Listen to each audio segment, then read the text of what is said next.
नमस्कार दोस्तों, स्वागत है आपका मेरे चैनल पे। दोस्तों, जैसा कि आप जानते हैं कि इंडिया ड्रोन के क्षेत्र के अंदर बहुत आगे बढ़ता जा रहा है। बहुत से काम हो रहे हैं। स्पेशली अगर हम बात करें ड्रोन कॉम्बैट सिस्टम के ऊपर भी, तो ये सुनने में आता है कि बहुत बड़ा काम किया जा रहा है।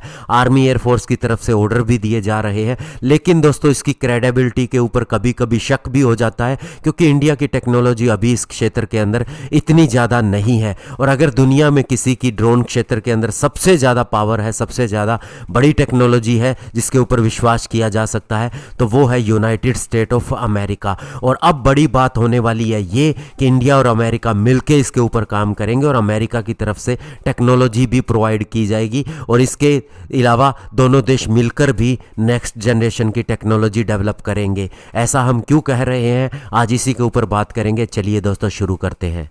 तो दोस्तों, सबसे पहले आपको बताना चाहूँगा कि बेंगलुरु बेस्ड एक स्टार्टअप है new space research and technologies private limited, जिसने अपने ड्रोन्स भी बनाए थे और सुनने में आया था कि इसे ऑर्डर भी मिला है इंडियन नेवी की तरफ से। लेकिन अब दोस्तों, इस फर्म ने इंडियन नेवी के साथ में एक MOU यानी मेमोरेंडम ऑफ अंडरस्टैंडिंग साइन किया है, जिसमें दोनों इस बात पर सहमत हुए हैं कि वे फ्यूचर कॉम्बैट और ड्रोन सिस्टम के अंदर और भी ज़्यादा टेक्नोलॉजी को एक्सप्लोर करेंगे और डेवलप करेंगे।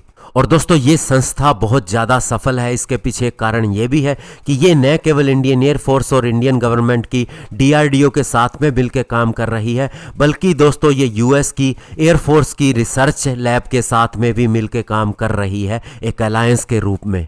और US एयरफोर्स आप जानते हैं कि दुनिया की सबसे प्रभावी एयरफोर्स मानी जाती है, और उसकी रिसर्च लैब ने उसके लिए क्या कुछ किया है ये आप सभी जानते हैं।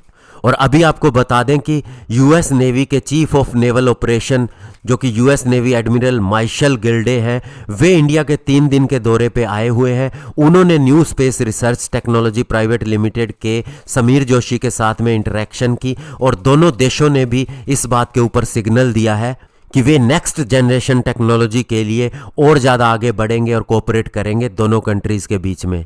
और इससे पहले आप सुनते आए हैं कि इंडिया ने बहुत से ड्रोन विकसित किए हैं, जिसके अंदर स्वार्म ड्रोन्स भी है, लोइटरिंग ड्रोन भी है, जो सुसाइडल ड्रोन होते हैं या कैमिकाजे ड्रोन होते हैं।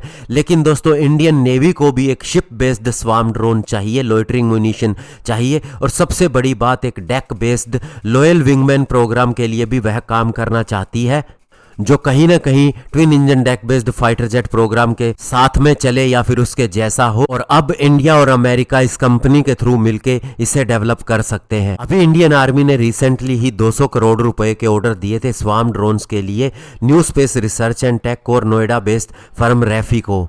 और दोस्तों, new space research and tech company बहुत आगे जाएगी, क्योंकि दोस्तों ये न केवल DRDO के साथ काम कर रही है, बल्कि HAL के साथ भी combat air teeming system program, जिसे कैट्स भी बोला जाता है, उसे डेवलप करने में काम कर रही है। Specially air launched flexible asset swarms और लोइटरिंग म्यूनिशन, इसके अलावा हाई एल्टीट्यूड स्यूडो सैटेलाइट जिसे कैट्स इन्फिनिटी कहा जाता है, और एयर लॉन्च्ड क्रूज मिसाइल जिसे कैट्स हंटर कहा जाता है, और लॉयल विंगमैन ड्रोन जिसे कैट्स वॉरियर कहा जाता है, इसे डेवलप करने के लिए। और अब अमेरिकन रिसर्च लैब के साथ, जो अमेरिकन एयरफोर्स के लिए काम करती है, उसके भी साथ आ जाने से ये काम और भी आगे बढ़ेगा और इंडियन नेवी की ज़रूरतें भी पूरी होंगी। धन्यवाद। जय हिंद।